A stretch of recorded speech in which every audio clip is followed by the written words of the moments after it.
ਵਾਹਿਗੁਰੂ ਜੀ ਕਾ ਖਾਲਸਾ ਵਾਹਿਗੁਰੂ ਜੀ ਕੀ ਫਤਿਹ। ਮੈਂ ਤੁਹਾਡੀ ਹੋਸਟ ਨੀਰੂ ਕੌਰ ਤੇ ਮੈਂ ਟੀਵੀ 84 ਦੇ ਸਾਰੇ ਦਰਸ਼ਕਾਂ ਦਾ ਦਿਲੀ ਸਵਾਗਤ ਕਰਦੀ ਹਾਂ ਪ੍ਰੋਗਰਾਮ ਸੱਚੇ ਸੱਚ ਵਿੱਚ। ਰੋਜ਼ਾਨਾ ਦੀ ਤਰ੍ਹਾਂ ਤੁਹਾਡੇ ਤੇ ਸਾਡੇ ਹਰਮਨ ਪਿਆਰੇ ਡਾਕਟਰ ਅਮਰਜੀਤ ਸਿੰਘ ਮੇਰੇ ਨਾਲ ਬੈਠੇ ਹੋਏ ਨੇ। ਆਓ ਨਾ ਮਿਲ ਕੇ ਪ੍ਰੋਗਰਾਮ ਸ਼ੁਰੂ ਕਰਦੇ ਹਾਂ। ਜੀ ਡਾਕਟਰ ਸਾਹਿਬ, welcome to our show. Thank you very much. ਜੀ ਡਾਕਟਰ ਸਾਹਿਬ, ਅੱਜ 16 ਅਕਤੂਬਰ 2014 31 ਅੱਸੂ ਨਾਨਕਸ਼ਾਹੀ ਸੰਮਤ 546 ਦਾ ਦਿਨ ਹੈ ਤੇ ਹੁਣ ਤੁਸੀਂ ਸਾਡੇ ਦਰਸ਼ਕਾਂ ਨੂੰ ਦੱਸੋ ਅੱਜ ਦਾ ਕੋਈ ਅਹਿਮ ਮੁੱਦਾ। ਅੱਜ ਜਿਹੜੀ ਖਬਰ ਕਾਫੀ ਪ੍ਰਮੁਖਤਾ ਨਾਲ ਸਾਊਥ ਏਸ਼ੀਅਨ ਮੀਡੀਆ 'ਚ ਔਰ ਕੁਛ ਇੰਟਰਨੈਸ਼ਨਲ ਵੀ ਜਿਨ੍ਹਾਂ 'ਚ BBC ਔਰ ਰਾਇਟਰ ਨਿਊਜ਼ ਏਜੰਸੀ ਵੀ ਸ਼ਾਮਲ ਹੈ ਲੱਗੀ ਹੈ ਜੀ, ਉਹ ਪਾਕਿਸਤਾਨ ਦੇ ਸਾਬਕਾ ਫੌਜੀ ਜਨਰਲ ਪ੍ਰੈਜ਼ੀਡੈਂਟ ਪਰਵੇਜ਼ ਮੁਸ਼ਰਫ, ਜਿਹੜੇ ਕਿ ਅੱਜ ਕੱਲ੍ਹ ਬੇਸ਼ੱਕ ਪਾਕਿਸਤਾਨ 'ਚ ਉਹਨਾਂ ਦੇ ਉੱਤੇ ਕੇਸ ਚੱਲ ਰਹੇ ਨੇ, ਕ੍ਰਿਮੀਨਲ ਕੇਸ ਵੀ ਹੈ, ਟ੍ਰੀਜ਼ਨ ਦਾ ਕੇਸ ਵੀ ਹੈ, ਗੱਦਾਰੀ ਦਾ ਵੀ, ਜ਼ਮਾਨਤ 'ਤੇ ਬਾਹਰ ਆਏ ਨੇ ਜੀ। ਔਰ ਉਹਨਾਂ ਦੀ ਇੱਕ ਬੜੀ ਗਰਮਾ ਗਰਮ ਸਟੇਟਮੈਂਟ ਮੀਡੀਆ ਦੇ ਵਿੱਚ ਲੱਗੀ ਹੈ ਜਿਹਦੇ 'ਚ ਉਹਨਾਂ ਨੇ ਇਹ ਕਿਹਾ ਹੈ ਕਿ ਵੀ ਜਿਹੜਾ ਪਾਕਿਸਤਾਨ ਹੈ ਉਹ ਇੰਡੀਆ ਤੋਂ ਘਬਰਾਉਂਦਾ ਨਹੀਂ ਹੈ, ਡਰਦਾ ਨਹੀਂ ਹੈ ਔਰ ਅਸੀਂ ਇਹਨਾਂ ਨੂੰ ਸਬਕ ਸਿਖਾਉਣ ਦੀ ਸਮਰੱਥਾ ਰੱਖਦੇ। ਔਰ ਜਿਹੜੀ statement Indian PTI press trust of India ਦੀ ਹੈ ਮੁਸ਼ਰਫ ਦੇ ਨਾਂ ਨਾਲ, ਉਹਦੇ 'ਚ ਇਹ ਹੈ ਕਿ we have source in Kashmir beside the Pakistan army. People in Kashmir are fighting against India. We just need to incite them ਕਿ ਸਾਡੇ ਕੋਲ ਪਾਕਿਸਤਾਨ ਦੀ ਫੌਜ ਤੋਂ ਬਿਨਾਂ ਕਸ਼ਮੀਰ ਦੇ ਜਿਹੜੇ ਲੋਕ ਨੇ ਉਹ ਵੀ ਇੰਡੀਆ ਦੇ ਖਿਲਾਫ ਲੜ ਰਹੇ ਨੇ, ਉਹਨਾਂ ਨੂੰ ਥੋੜ੍ਹਾ ਜਿਹਾ ਜਿਹੜਾ ਹੱਲਾਸ਼ੇਰੀ ਦੇਣ ਦੀ ਲੋੜ ਹੈ। ਉਹ ਜਿਹੜੇ ਹੈ ਬਿਲਕੁਲ ਲੜਨਗੇ ਇੰਡੀਆ ਦੇ ਅਗੇਂਸਟ। ਫਿਰ ਅੱਗੇ ਕਿਹਾ in Kashmir we can fight with the Indian army from both the front and the back, ਕਿ ਸਾਹਮਣਿਓਂ ਵੀ ਔਰ ਪਿੱਛੋਂ ਵੀ ਅਸੀਂ ਉਹਨਾਂ ਦੇ ਨਾਲ ਲੜ ਸਕਦੇ ਹਾਂ। ਵੀ ਆਰ ਮੁਸਲਿਮਸ, ਅਸੀਂ ਮੁਸਲਮਾਨ ਹੈ। We will not show the other cheek when we are slapped, ਜੇ ਸਾਨੂੰ ਇੱਕ ਗੱਲ ਦੇ ਉੱਤੇ ਚਪੇੜ ਪਏ ਤੇ ਅਸੀਂ ਦੂਜੀ ਗੱਲ ਆਫਰ ਨਹੀਂ ਕਰਦੇ। We can respond tit for tat, ਜੀ ਅਦਲੇ ਦਾ ਬਦਲਾ ਜੀ, ਕਿ ਵੀ ਜੇ ਤੁਸੀਂ ਇੱਟ ਦਾ ਜਵਾਬ ਪੱਥਰ। ਹੁਣ ਨਾਲ ਹੀ ਉਹਨੇ ਕਿਹਾ ਕਿ we if we remain strong internally no one can dare to target us, ਜੇ ਅਸੀਂ ਅੰਦਰੋਂ ਮਜ਼ਬੂਤ ਹੈ ਕੋਈ ਹੌਸਲਾ ਨਹੀਂ ਕਰ ਸਕਦਾ। Modi is anti-Muslim and anti-Pakistan. He has not changed. The problem is with us, ਕਿ ਵੀ ਉਹ ਮੁਸਲਮਾਨਾਂ ਦਾ ਵੀ ਵਿਰੋਧੀ ਹੈ, ਪਾਕਿਸਤਾਨ ਦਾ ਵੀ ਵਿਰੋਧੀ ਹੈ ਔਰ ਉਹ ਬਿਲਕੁਲ ਨਹੀਂ ਬਦਲਿਆ। ਸਾਡੀ ਇਹ ਪ੍ਰੋਬਲਮ ਹੈ ਵੀ ਅਸੀਂ ਉਹਨਾਂ ਨੂੰ ਜਿਹੜਾ ਲੋੜ ਤੋਂ ਜ਼ਿਆਦਾ, ਉਹਨੇ ਇਸ ਦੇ ਉੱਤੇ ਕਿਹਾ ਕਿ ਵੀ ਜਿਹੜਾ ਇਨੋਗ੍ਰੇਸ਼ਨ ਸੈਰੇਮਨੀ 'ਤੇ ਨਵਾਜ਼ ਸ਼ਰੀਫ ਦਾ ਜਾਣਾ ਸੀ ਇਹ ਵੀ ਠੀਕ ਨਹੀਂ ਸੀ। ਹੁਣ ਇਸ ਸਟੇਟਮੈਂਟ ਨੂੰ ਬੜਾ ਉਭਾਰਿਆ ਸਾਰੇ ਮੀਡੀਆ 'ਚ ਇਹ ਉਹ।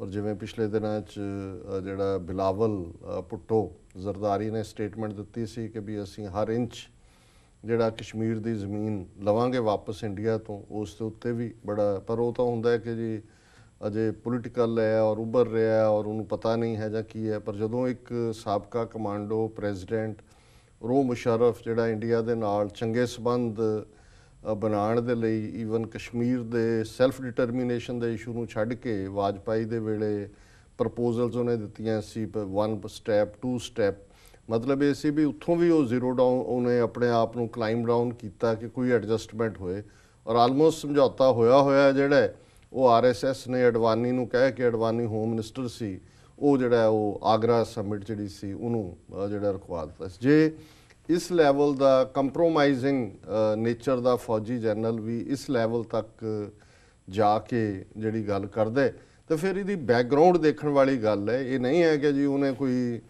ਜਿਹੜਾ ਉਹ ਆਊਟ ਆਫ ਦਾ ਬਲੂ ਕੋਈ ਸਟੇਟਮੈਂਟ ਦਿੱਤੀ ਹੈ। ਔਰ ਇਹਦੇ ਲਈ ਅਸੀਂ ਬੇਸ਼ੱਕ ਕੁਛ ਦਿਨ ਪਹਿਲਾਂ ਆਪਣੇ ਜਿਹੜੀ ਹੈ ਇਸ ਸੈਗਮੈਂਟ ਦੇ ਵਿੱਚ ਪਾਸਿੰਗ ਰੈਫਰੈਂਸ ਦਿੱਤਾ ਸੀ ਮਨੀ ਸ਼ੰਕਰ ਆਇਰ ਦਾ, ਕਿ ਉਹਨੇ ਇਸ 'ਤੇ ਇੱਕ ਆਰਟੀਕਲ ਲਿਖਿਆ ਹੈ।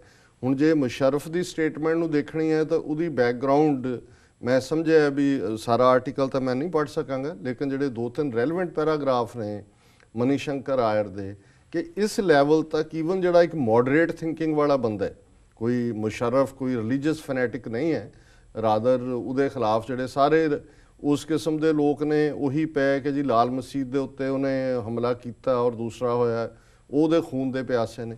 ਪਰ ਜੇ ਇਸ ਲੈਵਲ ਦਾ ਬੰਦਾ ਜਿਹੜਾ ਕਿ ਕੋਈ ਨਾ ਕੋਈ ਈਵਨ ਡੀਲ ਕਰਨ ਦੇ ਮੂਡ 'ਚ ਵੀ ਸੀ, ਉਹ ਇੰਨੀ ਐਕਸਟ੍ਰੀਮ ਪੋਜੀਸ਼ਨ 'ਤੇ ਲੈਂਦਾ, ਤਾਂ ਫਿਰ ਦੇਖਣਾ ਪਏਗਾ ਕਿ ਮੋਦੀ ਦੇ 4-5 ਮਹੀਨੇ ਦੇ ਵਿੱਚ ਐਸਾ ਕੀ ਹੋਇਆ ਕਿ ਵੀ ਜਿਹੜੇ ਮੋਡਰੇਟ ਐਲੀਮੈਂਟ ਨੇ ਉੱਥੇ ਉਹ ਵੀ ਇਸ ਨਤੀਜੇ 'ਤੇ ਪਹੁੰਚੇ ਨੇ ਕਿ ਨਹੀਂ ਅਸੀਂ ਹੁਣ ਟੱਕਰ ਲਵਾਂਗੇ। ਔਰ ਇਹ ਮਨੀਸ਼ੰਕਰ ਆਇਰ ਦਾ ਜਿਹੜਾ ਆਰਟੀਕਲ ਹੈ NDTV ਉਸ ਦੇ ਉੱਤੇ ਵੀ ਛਪਿਆ ਹੈ, ਦੂਸਰੇ ਵੀ ਉਹ ਸਿੰਡੀਕੇਟਡ ਕਈ ਵਾਰੀ ਉਹਨਾਂ ਦੇ ਕਾਲਮ ਛਪਦੇ ਨੇ।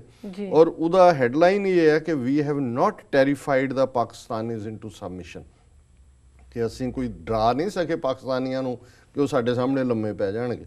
ਔਰ ਉਹਦੀ ਸ਼ੁਰੂਆਤ ਹੀ ਉਹਨੇ ਕੀਤੀ ਆ, Arun Jaitley thumps his chest and proclaims that we have given the Pakis a jaw-breaking reply, ਮੂੰਹ ਤੋੜ ਜਵਾਬ।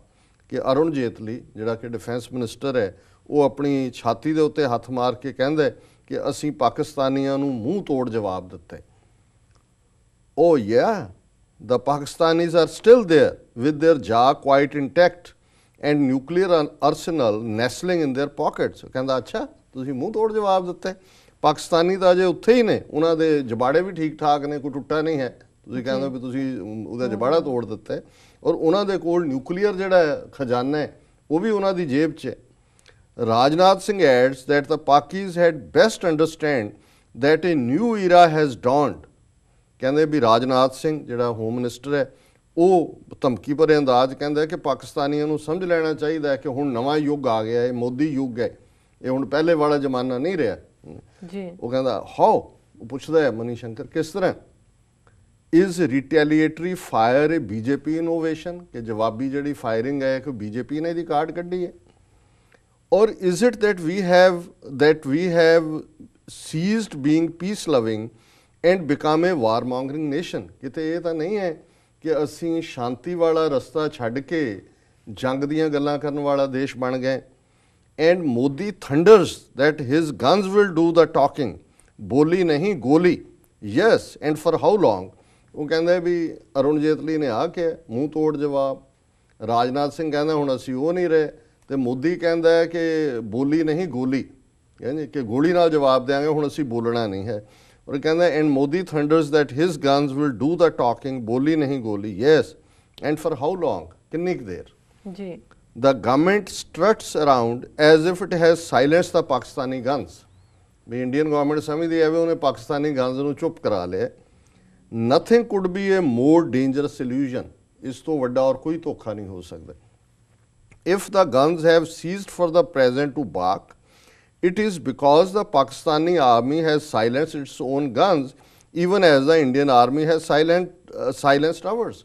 ਕਿ ਜੇ ਹੁਣ ਨਹੀਂ ਗੋਲਾਬਾਰੀ ਹੋ ਰਹੀ ਇਸ ਲਈ ਕਿ ਪਾਕਿਸਤਾਨ ਨੇ ਉਹਨਾਂ ਦੀਆਂ ਗਨਜ਼ ਨੇ ਗੋਲੇ ਵਰਾਣੇ ਬੰਦ ਕਰ ਦਿੱਤੇ ਨੇ, ਔਰ ਇਸੇ ਤਰ੍ਹਾਂ ਇੰਡੀਅਨ ਗਨਜ਼ ਨੇ ਵੀ ਬੰਦ ਕਰ ਦਿੱਤੇ ਨੇ। The idea that we have terrified the Pakistanis into submission by shelling a few homes and killing a few soldiers and several innocents might be a myth that washes here, but it's far from the truth। ਕਹਿੰਦੇ ਕਿ ਵੀ ਇਹ ਸਮਝ ਲੈਣਾ ਕਿ ਅਸੀਂ ਕੁਝ ਘਰ ਉਹਨਾਂ ਦੇ ਤੋੜ ਕੇ ਜਾਂ ਕੁਛ ਇੱਧਰ ਉੱਧਰ ਇਨੋਸੈਂਟ ਲੋਕ ਮਾਰ ਕੇ ਅਸੀਂ ਪਾਕਿਸਤਾਨ ਦੇ ਗੋਡੇ ਲਵਾ ਦਿੱਤੇ ਨੇ, ਇਹ ਸੱਚਾਈ ਤੋਂ ਕੋਹਾਂ ਦੂਰ ਗੱਲ ਹੈ। The danger is that we will forget the limits that divide peace from war। ਕਹਿੰਦੇ ਇਹਦਾ ਖਤਰਾ ਇਹ ਹੈ ਕਿ ਅਸੀਂ ਇਹ ਭੁੱਲ ਜਾਵਾਂਗੇ ਕਿ ਸ਼ਾਂਤੀ ਔਰ ਜੰਗ ਦੇ ਵਿੱਚ ਕਿੰਨੀ ਪਤਲੀ ਲਾਈਨ ਹੈ ਜੀ। If losing half their country in 1971 and leaving 90,000 prisoners of war in Indian hands has not dimmed Pakistan's zeal to protect itself, big words from our end are not going to make them grovel at Modi's feet। ਕਿ ਜੇ 1971 ਚ ਪਾਕਿਸਤਾਨ ਨੇ ਅੱਧਾ ਦੇਸ਼ ਗਵਾਇਆ, 90,000 ਉਹਨਾਂ ਦੇ ਜਿਹੜੇ ਨੇ ਉਹ ਪ੍ਰਿਜ਼ਨਰ ਬਣੇ, ਕੈਦੀ ਬਣੇ, ਜੇ ਉਸ ਸਾਰੇ ਨੇ ਉਹਨਾਂ ਦਾ ਉਤਸ਼ਾਹ ਖਤਮ ਨਹੀਂ ਕੀਤਾ, ਜ਼ੀਲ ਖਤਮ ਨਹੀਂ ਕੀਤਾ, ਤੇ ਇਹ ਹੁਣ ਮੋਦੀ ਸਮਝੇ ਕਿ ਪਾਕਿਸਤਾਨ ਉਹਨਾਂ ਦੇ ਪੈਰਾਂ 'ਚ ਜਾ ਕੇ ਡਿੱਗ ਪਿਆ, ਇਹ ਭੁਲੇਖਾ ਨਹੀਂ ਪਾਲਣਾ ਚਾਹੀਦਾ। Pakistan is a sovereign nation. Pakistan ਇੱਕ ਪ੍ਰਭੂ ਸੱਤਾ ਸੰਪੰਨ ਦੇਸ਼ ਹੈ। It makes its own assessment of the threats to its security. ਉਹ ਆਪਣੇ ਹਿਸਾਬ ਨਾਲ ਲਾਉਂਦੇ ਨੇ ਵੀ ਉਹਨਾਂ ਦੀ ਸੁਰੱਖਿਆ ਨੂੰ ਕਿੱਥੋਂ ਖਤਰਾ ਹੈ। And the kind of talk they have heard in recent days from our governmental chiefs only persuades them that they are right in regarding India as the biggest threat to their security। ਕਿ ਵੀ ਜਿਸ ਕਿਸਮ ਦੀ ਬਿਆਨਬਾਜ਼ੀ ਹੈ India ਦੇ ਕਰ ਰਹੇ ਨੇ government sources, ਇਹ ਪਾਕਿਸਤਾਨ ਦੇ ਇਸ ਸ਼ੱਕ ਨੂੰ ਹੋਰ ਪੁਖਤਾ ਕਰ ਰਿਹਾ ਹੈ ਕਿ ਉਹਨਾਂ ਦਾ ਸਭ ਤੋਂ ਵੱਡਾ ਦੁਸ਼ਮਣ ਜਿਹੜਾ ਹੈ ਉਹ ਇੰਡੀਆ ਹੈ ਜੀ। This marginalizes the sane voices across the border and brings Pakistanis of all hues and colors together in the defense of their homeland। ਕਿ ਇਹਦੇ ਨਾਲ ਜਿਹੜੀਆਂ ਕੋਈ ਦਲੀਲ ਨਾਲ ਗੱਲ ਕਰਨ ਵਾਲੀਆਂ ਤਾਕਤਾਂ ਨੇ ਉਹ ਹਾਸ਼ੀਏ ਤੇ ਜਾ ਰਹੀਆਂ ਨੇ, ਔਰ ਸਭ ਕਿਸਮ ਦੇ ਪਾਕਿਸਤਾਨੀ ਭਾਵੇਂ ਉਹ ਆਪਸ ਉਹਨਾਂ ਦੇ ਮਤਭੇਦ ਵੀ ਹੋਣ, ਉਹ ਇੱਕ ਝੰਡੇ ਥੱਲੇ ਇਕੱਠੇ ਹੋ ਰਹੇ ਨੇ ਤਾਂ ਕਿ ਉਹ ਆਪਣੇ ਹੋਮਲੈਂਡ, ਆਪਣੇ ਦੇਸ਼ ਨੂੰ ਡਿਫੈਂਡ ਕਰ ਸਕਣ। ਦਾ ਲੈਂਗੁਏਜ ਆਫ ਦਾ ਅਖਾੜਾ is not the language of statesman, ਕਿ ਜਿਹੜੀ ਅਖਾੜਿਆਂ 'ਚ ਭਲਵਾਨ ਇੱਕ ਦੂਜੇ ਨੂੰ ਚੈਲੰਜ ਕਰਦੇ ਨੇ, ਆ ਜਾ ਮੇਰੇ ਨਾਲ ਘੁਲ ਲੈ, ਤੂੰ ਆ ਜਾ ਮੇਰੇ ਨਾਲ, ਉਹਨੂੰ ਅਖਾੜੇ ਦੀ ਜ਼ਬਾਨ ਕਹਿੰਦੇ ਨੇ। ਕਿ ਮੋਦੀ ਐਂਡ ਕੰਪਨੀ ਅਖਾੜੇ ਦੀ ਜ਼ਬਾਨ ਬੋਲ ਰਹੇ ਨੇ ਕਿ ਜਦੋਂ ਤੁਸੀਂ ਕੂਟਨੀਤੀ ਦੀ ਗੱਲ ਕਰਦੇ ਹੋ, ਡਿਪਲੋਮੇਸੀ ਦੀ, ਮੁਲਕਾਂ ਦੇ ਨਾਲ ਡੀਲਿੰਗ, ਇਹ ਅਖਾੜੇ ਦੀ ਜ਼ਬਾਨ ਨਹੀਂ ਹੁੰਦੀ, ਇਹ ਡਿਪਲੋਮੇਸੀ ਦੀ ਜ਼ਬਾਨ ਹੁੰਦੀ ਹੈ। And war is not a continuation of diplomacy by other means, it is confession of the breakdown of diplomacy. ਜਿਹੜੀਆਂ ਜੰਗਾਂ ਹੁੰਦੀਆਂ ਨੇ ਉਹ ਕੋਈ ਕੂਟਨੀਤੀ ਦੀ ਲਗਾਤਾਰਤਾ ਨਹੀਂ ਹੁੰਦੀ, ਉਹ ਤਾਂ ਹੁੰਦਾ ਹੈ ਕਿ ਕੂਟਨੀਤੀ ਟੁੱਟ ਗਈ ਹੈ। ਲੰਬਾ ਚੌੜਾ ਆਰਟੀਕਲ ਹੈ ਉਹਦੇ 'ਚ ਉਹਨੇ ਫਿਰ ਹਾਲਾਤ ਦਿੱਤੇ ਨੇ ਮਨੀਸ਼ੰਕਰ ਆਇਰ ਨੇ। ਹੁਣ ਮਨੀਸ਼ੰਕਰ ਆਇਰ ਬਹੁਤ ਵੱਡਾ ਨਾਂ ਹੈ, ਇਕੱਲਾ ਕਾਂਗਰਸ ਲੀਡਰ ਨਹੀਂ, ਮਿਨਿਸਟਰ ਵੀ ਰਿਹਾ ਔਰ ਇੰਟਰਨੈਸ਼ਨਲ ਲੈਵਲ ਦਾ ਥਿੰਕਰ ਹੈ। ਉਹਨੇ ਪਹਿਲੀ ਸੰਸਾਰ ਜੰਗ ਕਿਵੇਂ ਸ਼ੁਰੂ ਹੋਈ, ਆਸਟਰੀਆ ਔਰ ਹੰਗਰੀ ਔਰ ਸਰਬੀਆ, ਔਰ ਕਿਵੇਂ ਉਹ ਸਾਰਾ ਜਿਹੜਾ ਇੱਦਾਂ ਦੇ ਉਹਨੇ ਕਿਹਾ ਵੀ ਬਿਲਕੁਲ ਸਰਬੀਆ ਪਾਕਿਸਤਾਨ ਵਾਂਗ ਸੀ, ਆਸਟਰੀਆ ਹੰਗੇਰੀਅਨ ਜਿਨ੍ਹਾਂ ਦੇ ਪਿੱਛੇ ਜਰਮਨ ਸੀ ਉਹ ਰਜੀਮ ਉਹਨਾਂ ਨੂੰ ਧਮਕਾ ਰਿਹਾ ਸੀ, ਉਹਨਾਂ ਨੇ ਹੱਲਾ ਬੋਲਿਆ ਔਰ ਕਿਵੇਂ ਫਿਰ ਉਹ ਸਾਰੇ ਹਾਲਾਤ ਬਦਲਦੇ ਗਏ। ਸੋ ਅਸੀਂ ਸਮਝਦੇ ਹਾਂ ਕਿ ਇਹ ਜਿਹੜਾ ਮਨੀਸ਼ੰਕਰ ਆਇਰ ਨੇ ਜਿਹੜੀ ਗੱਲ ਕਹੀ, ਜੋ ਹੁਣ ਮੁਸ਼ਰਫ ਨੇ ਲਾਈਨ ਲਈ ਹੈ, ਇਹ ਹਾਲਾਂਕਿ ਆਰਟੀਕਲ ਤਾਂ ਹਫ਼ਤਾ ਪਹਿਲਾਂ ਦਾ ਆਇਆ ਹੋਇਆ, ਸ਼ਾਇਦ 4-5 ਦਿਨ ਪਹਿਲਾਂ ਦਾ ਜੀ, ਮੁਸ਼ਰਫ ਦੀ ਸਟੇਟਮੈਂਟ ਅੱਜ ਆਈ ਹੈ, ਇਹ ਗੱਲ ਉਹਨਾਂ ਨੇ ਕਲੀਅਰ ਕਰ ਦਿੱਤੀ ਹੈ। ਜੇ ਮੁਸ਼ਰਫ ਵਰਗਾ ਬੰਦਾ ਕਹਿੰਦਾ ਕਿ ਐਵੇਂ ਭੁਲੇਖੇ 'ਚ ਨਾ ਰਹਿਣਾ, ਅਸੀਂ ਅੱਗੋਂ ਔਰ ਪਿੱਛੋਂ ਦੋਨੋਂ ਪਾਸੇ ਫਰਮ ਫਰੰਟ ਐਂਡ ਬੈਕ ਜਿਹੜਾ ਵੀ ਨੋ, ਕਿਉਂਕਿ ਕਸ਼ਮੀਰੀ ਸਾਡੇ ਨਾਲ ਨੇ, ਉਹ ਲੜ ਰਹੇ ਨੇ, ਸਾਡੇ ਕੋਲ ਆਰਮੀ ਹੈ। ਔਰ ਉਹਨੇ ਬੇਸ਼ੱਕ ਗੱਲ ਕਹੀ ਨਹੀਂ, ਉਹ ਕਹਿਣਾ ਇਹ ਚਾਹੁੰਦਾ ਵੀ ਅਸੀਂ ਨਿਊਕਲੀਅਰ ਹੈ, ਵੀ ਜੇ ਕਿਤੇ ਮੂਰਖਤਾ ਨਾ ਕਰ ਲੈਣਾ। ਉਹਨੇ ਕਿਹਾ ਵੀ ਇਹ ਨਾ, ਔਰ ਇਹੀ ਗੱਲ ਅਸੀਂ ਕਈ ਦਿਨਾਂ ਤੋਂ ਲਗਾਤਾਰਤਾ ਨਾਲ ਜਦੋਂ ਦਾ ਇਹ ਗਨਜ਼ ਦੋਨੋਂ ਪਾਸਿਓਂ ਚੱਲਣ ਵਾਲੀ ਗੱਲ ਆਈ, ਅਸੀਂ ਜਿੱਥੇ ਆਪਣੀ ਕੌਮ ਦਾ ਜਾਂ ਸਿੱਖ ਨੁਕਤਾ ਨਿਗਾਹ ਤੋਂ ਹਮੇਸ਼ਾ ਇਹ ਕਹਿੰਦੇ ਕਿ ਵੀ ਇਹ ਸਾਡੇ ਲਈ ਜਿਹੜਾ ਸਾਡੀ ਸਿਵਲਾਈਜੇਸ਼ਨ, ਸਾਡੇ ਲੋਕਾਂ ਲਈ ਬਿਲਕੁਲ ਤਬਾਹੀ ਹੋਏਗਾ। ਔਰ ਅਸੀਂ ਸਮਝਦੇ ਹਾਂ ਵੀ ਇਸ 'ਚ ਭਾਰਤੀ ਹਾਕਮ ਜਿਹੜੇ ਚੀਪ ਪੋਲੀਟਿਕਸ ਔਰ ਹਿੰਦੂਤਵਾ ਔਰ ਲੋਕਾਂ ਦੀਆਂ ਇਮੋਸ਼ਨਸ ਭੜਕਾਉਣ ਤੇ ਲੱਗੇ ਹੋਏ ਨੇ, ਉਹੀ ਇਸ ਪਾਸੇ ਨੂੰ ਪੁਸ਼ ਕਰ ਰਹੇ ਨੇ। ਔਰ ਇੱਕ ਇਸ਼ੂ ਜਿਹੜਾ ਮੈਂ ਸਮਝਦਾ ਕਿ ਇਹ ਡਿਸਕਸ ਕਰਨਾ ਜ਼ਰੂਰੀ ਹੈ, ਇਹ ਪੰਜਾਬ ਦੇ ਹਵਾਲੇ ਨਾਲ ਹੈ ਕਿ ਕਿਵੇਂ ਇਹਨਾਂ 5 ਮਹੀਨਿਆਂ 'ਚ, ਹੁਣ 4 ਤੋਂ 5 ਹੋ ਗਏ ਜੀ, ਕਿਵੇਂ ਪੰਜਾਬ ਦੀ ਬਾਦਲ ਸਰਕਾਰ ਦੇ ਮੂੰਹ ਤੇ ਸੈਂਟਰ ਜਿਹੜੀ ਹੈ, ਜਿਹਨੂੰ ਕਹਿੰਦੇ ਸੀ ਜੀ ਜੇਤਲੀ ਜੀ ਨੂੰ ਜਾ ਲੈਣ ਦਿਓ, ਨੋਟਾਂ ਦੇ ਟਰੱਕ ਆਣਗੇ, ਮੋਦੀ ਉੱਥੇ ਪਹੁੰਚ ਗਿਆ, ਮੋਦੀ ਕਿਵੇਂ ਚਪੇੜ ਤੋਂ ਬਾਅਦ ਚਪੇੜ ਮਾਰ ਰਹੇ ਨੇ। ਔਰ ਅੱਜ ਦੀ ਟ੍ਰਿਬਿਊਨ ਦੀ ਮੇਨ ਖਬਰ ਹੈ Punjab section the, centre won't stand guarantee for Punjab's paddy purchase. ਹੁਣ ਅੱਜ ਕੱਲ੍ਹ ਝੋਨਾ ਮੰਡੀਆਂ ਦੇ ਵਿੱਚ ਆਇਆ ਹੋਇਆ ਔਰ ਜਿਹੜੀ ਪੰਜਾਬ ਸਰਕਾਰ ਹੈ ਇਹ ਫੂਡ ਕਾਰਪੋਰੇਸ਼ਨ ਆਫ ਇੰਡੀਆ ਦੇ ਬਿਹਾਫ ਤੇ ਜਿਹੜੀ ਹੈ ਉਹ ਝੋਨਾ ਖਰੀਦਦੀ ਹੈ। ਸੋ ਉਹਦੇ ਲਈ, ਕਿਉਂਕਿ ਜਦੋਂ ਤੁਸੀਂ ਮੰਡੀਆਂ 'ਚ ਝੋਨਾ ਲਗਾਤਾਰ 1 ਅਕਤੂਬਰ ਤੋਂ ਸ਼ੁਰੂ ਹੋ ਜਾਂਦਾ ਹੈ ਔਰ ਸ਼ੁਰੂ ਹੋਇਆ ਹੋਇਆ, ਸੋ ਉਹਦੇ ਲਈ ਸੈਂਟਰ ਜਿਹੜਾ ਹੈ ਉਹ ਸਟੇਟ ਨੂੰ ਕ੍ਰੈਡਿਟ ਦਿੰਦਾ ਹੈ ਕੈਸ਼ ਦਾ। ਉਹਦਾ ਹਿਸਾਬ ਹੁੰਦਾ ਹੈ ਕਿ ਤੁਹਾਡੇ ਕੋਲ ਕਿੰਨਾ ਵੀਟ ਸਟਾਕ ਪਿਆ ਹੈ ਉਹਨਾਂ ਦਾ, ਉਹਦੇ ਅਗੇਂਸਟ ਉਹ ਕਰਜ਼ਾ ਦਿੱਤਾ ਜਾਂਦਾ ਹੈ ਜੀ। ਹੁਣ ਪੰਜਾਬ ਨੇ 23,000 ਕਰੋੜ ਰੁਪਏ ਮੰਗੇ ਸੀ ਜਿਹੜੇ ਕਿ ਉਹਨਾਂ ਨੂੰ ਝੋਨੇ ਦੀ ਖਰੀਦ ਲਈ ਚਾਹੀਦੇ ਨੇ ਇਹਨਾਂ ਦਿਨਾਂ ਦੇ ਵਿੱਚ, ਔਰ ਉਹਦੀ ਪਹਿਲੀ ਕਿਸ਼ਤ ਉਹਨਾਂ ਨੇ ਜਿਹੜੀ ਹੈ ਸੈਂਟਰ ਗਵਰਨਮੈਂਟ ਨੇ 8,500 ਕਰੋੜ ਰੁਪਈਆ ਉਹਨਾਂ ਨੂੰ ਦਿੱਤੀ ਸੀ। ਪਰ ਨਾਲ ਹੀ ਉਹਨਾਂ ਨੇ ਹੁਣ ਉਹਨਾਂ ਦੀ ਜਿਹੜੀ ਏਜੰਸੀ ਹੈ ਇਸ ਨਾਲ ਡੀਲ ਕਰਨ ਵਾਲੀ, ਉਹਨਾਂ ਨੇ ਕਿਹਾ ਕਿ ਜੀ ਜਿਹੜਾ ਤੁਸੀਂ ਕ੍ਰੈਡਿਟ ਲਾਈਨ ਦੇ ਲਈ ਆਪਣੀ ਫਿਗਰ ਦਿੱਤੀ ਹੈ ਕਿ ਵੀ ਤੁਹਾਡੇ ਕੋਲ ਇੰਨਾ ਸਟਾਕ ਹੈ, ਇਹ ਗਲਤ ਹੈ। ਤੁਹਾਡੇ ਕੋਲ ਸਿਰਫ 97 ਲੱਖ ਟਨ ਜਿਹੜਾ ਉਹਦਾ ਸਟਾਕ ਹੈਗਾ, ਔਰ ਇਸ ਲਈ ਅਸੀਂ ਤੁਹਾਨੂੰ ਇਹ ਹੁਣ ਜਿਹੜਾ ਉਹ ਦੇਖ ਕੇ ਦਿਆਂਗੇ ਕਿ ਵੀ ਤੁਹਾਨੂੰ ਕਿੰਨਾ ਅਸੀਂ ਕ੍ਰੈਡਿਟ ਲਾਈਨ ਦੇਣੀ ਹੈ, ਕਿਉਂਕਿ ਪੰਜਾਬ ਨੇ 140 ਲੱਖ ਮੀਟ੍ਰਿਕ ਟਨ ਜਿਹੜਾ ਇਹਨੂੰ ਖਰੀਦਣਾ। ਪਰ ਕਿਉਂਕਿ ਵੀਟ ਸਟਾਕ ਸੈਂਟਰ ਕਹਿ ਰਿਹਾ ਵੀ ਤੁਹਾਡੇ ਕੋਲ 97 ਲੱਖ ਟਨ ਦੇ, ਤੇ ਜਿੰਨੇ ਪੈਸੇ ਉਹਨਾਂ ਨੂੰ 8,500 ਕਰੋੜ ਰੁਪਇਆ ਮਿਲਿਆ ਉਹ ਆਲਮੋਸਟ ਮੁੱਕ ਜਾਣਾ, ਬੜੀ ਤੇਜ਼ੀ ਨਾਲ ਖਰੀਦ ਹੁੰਦੀ ਹੈ। ਸੋ ਇਸ ਸਾਰੇ ਚੋਂ ਜਿਹੜਾ ਪੰਜਾਬ ਦੀ ਹਾਲਤ ਬੜੀ ਹਾਸੋਹੀਣੀ ਹੈ। ਔਰ ਇਸ ਨਿਊਜ਼ ਸਟੋਰੀ ਦੇ ਐਂਡ ਦੇ ਵਿੱਚ ਜਿਹੜਾ ਕਮੈਂਟ ਹੈ ਉਹਨੇ ਟ੍ਰਿਬਿਊਨ ਨੇ ਕਿਹਾ, this is yet another instance where the NDA government of which Shiromani Akali Dal is a constituent has shown little mercy to the Punjab government. ਉਹਨੇ ਕਿਹਾ ਜੀ ਇੱਕ ਹੋਰ ਉਦਾਹਰਣ ਹੈ ਕਿ NDA ਸਰਕਾਰ ਜਿਹਦੇ 'ਚ ਸ਼੍ਰੋਮਣੀ ਅਕਾਲੀ ਦਲ ਭਾਈਵਾਲ ਹੈ, ਉਹਨੇ ਪੰਜਾਬ ਦੇ ਉੱਤੇ ਕੋਈ ਦਇਆ ਨਹੀਂ ਕੀਤੀ। Earlier union finance minister Arun Jaitley too had refused to accept Punjab's demand for a special assistance package, claiming the centre had been assisting the state all along. ਉਹਨੇ ਕਿਹਾ ਜੀ ਇਹ ਹੁਣ ਉਹਨਾਂ ਨੇ 97,000 ਕਰੋੜ 23,000 ਕਰੋੜ ਜਿਹੜਾ ਕਿ ਕ੍ਰੈਡਿਟ ਲਾਈਨ ਹੁੰਦੀ ਹੈ ਔਰ ਖਰੀਦਣੀ ਵੀ ਕਣਕ ਉਹਨਾਂ ਨੇ ਸੈਂਟਰ ਲਈ ਹੁੰਦੀ ਹੈ। ਇਵਨ ਇਹਦੇ ਲਈ ਵੀ ਉਹਨਾਂ ਨੇ ਕਿਹਾ ਜੀ ਨਹੀਂ, ਇਹ ਜਿੰਨੇ ਤੁਹਾਨੂੰ ਦਿੱਤੇ ਨੇ ਪਹਿਲਾਂ ਤੁਸੀਂ ਆਪਣਾ ਪ੍ਰੂਵ ਕਰੋ ਵੀ ਤੁਹਾਡੇ ਕੋਲ ਕਿੰਨਾ ਸਟਾਕ ਹੈ। ਔਰ ਉਹਨੇ ਕਿਹਾ ਕਿ ਵੀ ਈਵਨ ਇਸ ਤੋਂ ਪਹਿਲਾਂ ਜੇਤਲੀ ਨੇ ਸਪੈਸ਼ਲ ਪੈਕੇਜ ਦੇਣ ਤੋਂ ਵੀ ਇਨਕਾਰ ਕਰ ਦਿੱਤਾ ਸੀ। ਔਰ ਐਵੇਂ ਨਹੀਂ ਉਹਨਾਂ ਨੇ ਫਿਰ ਹੈਡਲਾਈਨ ਦਿੱਤੀ, centre won't stand guarantee for Punjab's paddy purchase. ਉਹਨਾਂ ਨੇ ਕਿਹਾ ਜੀ ਅਸੀਂ ਤਾਂ ਤੁਹਾਨੂੰ ਪੈਸੇ ਜਿਹੜੇ ਨੇ ਕੁਝ ਦਿਨਾਂ ਦੇ ਲਈ ਉਧਾਰ ਦੇਣ ਲਈ ਵੀ ਤਿਆਰ ਨਹੀਂ ਹੈਗੇ, ਕਿਉਂਕਿ ਕਣਕ ਉਹਨਾਂ ਦੀ ਪੈਡੀ ਵੀ ਝੋਨਾ ਵੀ ਸੈਂਟਰ ਲਈ ਖਰੀਦਣਾ ਹੈ ਔਰ ਪ੍ਰਾਈਸ ਸੈਂਟਰ ਹੀ ਮੁਕਰਰ ਕਰਦਾ ਹੈ ਵੀ ਕਣਕ ਦਾ ਕੀ ਪ੍ਰਾਈਸ ਹੈ, ਝੋਨੇ ਦਾ ਕੀ ਹੈ। ਪਰ ਇਸ ਸਭ ਦਾ ਇਹ ਹੋਏਗਾ ਕਿ ਜੇ ਪੈਸੇ ਉਹਨਾਂ ਨੇ ਰਿਲੀਜ਼ ਨਾ ਕੀਤੇ ਸੈਂਟਰ ਨੇ, ਝੋਨਾ ਮੰਡੀਆਂ ਦੇ ਵਿੱਚ ਰੁਲੇਗਾ, ਕਿਸਾਨ ਹੋਰ ਵੀ ਬਦਹਾਲ ਹੋਣਗੇ। ਪਹਿਲਾਂ ਹੀ ਉਹ ਉਡੀਕਦੇ ਹੁੰਦੇ ਨੇ ਕਿ ਮੰਡੀ 'ਚ ਜਾਓ ਤੇ ਵਿਕੇ ਤੇ ਅਗਲਾ ਉਹਨਾਂ ਨੇ ਸਾਰੇ ਆਪਣੇ ਕਾਰਜ ਕਰਨੇ ਹੁੰਦੇ ਨੇ।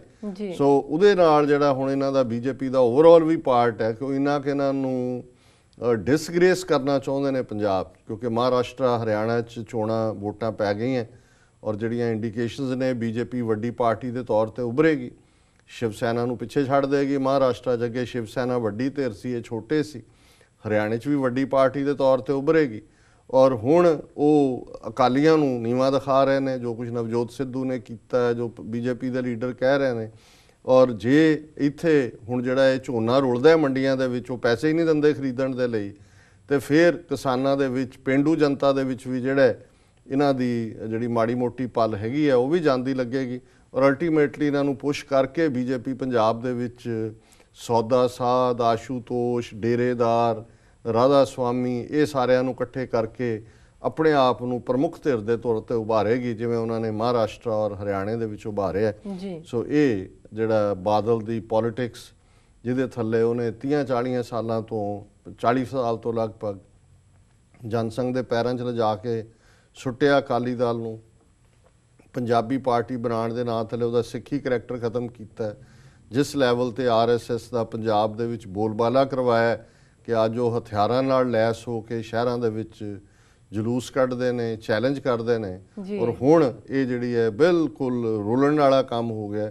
ਹਰਿਆਣੇ 'ਚ ਜੋ ਇਹਨਾਂ ਦਾ ਨਵਜੋਤ ਸਿੱਧੂ ਨੇ ਜਾਂ ਜਿੰਨਾ ਨੈਗੇਟਿਵ ਪ੍ਰਚਾਰ ਸੀ, ਉਹ ਵੀ ਜਾ ਕੇ ਹਰਸਿਮਰਤ ਕੌਰ ਬਾਦਲ, ਅਰੁਣ ਜੇਤਲੀ ਦੇ ਪੈਰੀਂ ਲੱਗੀ ਹੈ ਜਾ ਕੇ।